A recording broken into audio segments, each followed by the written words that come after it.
அன்பு உறவுகளுக்கு வணக்கம். ஒரு ஏழை இளைஞனுக்கு கடைசியா ஒரு மிகப்பெரிய நிறுவனத்துல பணிக்கான இன்டர்வியூக்கான அழைப்பு வருகிறது. அவன் கொஞ்சம் சீக்கிரமே கிளம்பி அந்த நிறுவனத்திற்கு சென்று விடுகிறான். அந்த நிறுவனத்தினுடைய முகப்புல அவன் அமர்ந்திருக்கிறான். சிறிது நேரத்துல ஒரு வயதானவர் அந்த இடத்துல ஒரு மிகப்பெரிய அட்டைப்பெட்டியை தூக்கி கொண்டு ரொம்ப கஷ்டப்பட்டு உள்ள வருவதை பார்த்த அந்த இளைஞன் ஓடோடி சென்று அந்த முதியவருக்கு உதவி செய்கிறான். என்னோட அந்த ஸ்டோர் ரூம்ல இதை வச்சிடுங்களேன் அப்படின்னு அந்த முதியவர் சொல்லுகிறார். இந்த இளைஞனும் அந்த முதியவருக்கு உதவி செய்துவிட்டு பிறகு மறுபடியும் அந்த நிறுவனத்தினுடைய முகப்புல அமர்ந்திருந்த நேரத்துல சிறிது நேரத்துல அவனுக்கு அழைப்பு வருகிறது.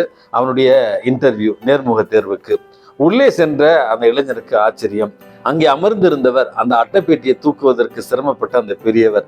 இந்த இளைஞனை பார்த்த உடனேயே அவர் சிரித்து கொண்டு யூ ஆர் செலக்டட் அப்படின்னு சொல்லி, நம்முடைய வாழ்க்கையில திறமைகளை எப்ப வேணாலும் நம்ம வளர்த்துக்கலாம். ஆனா நன்மை தனத்தெல்லாம் ஈஸியா வளர்க்க முடியாது, அது இயல்பிலேயே இருக்க வேண்டும். அதனால நன்மை தனம் உதவி செய்வது உனக்கு இயல்பிலேயே இருக்கிறது, ஆகையால் யூ ஆர் செலக்டட் அப்படின்னு சொன்னாராம்.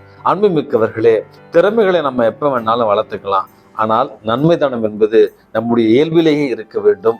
இயல்பிலேயே நம்மிடம் இருக்கிற நன்மைத்தனங்களை வளர்த்து கொள்ள முயற்சி செய்வோம். இந்த நாள் உங்களுக்கு இனிய நாளாகட்டும். வணக்கம்.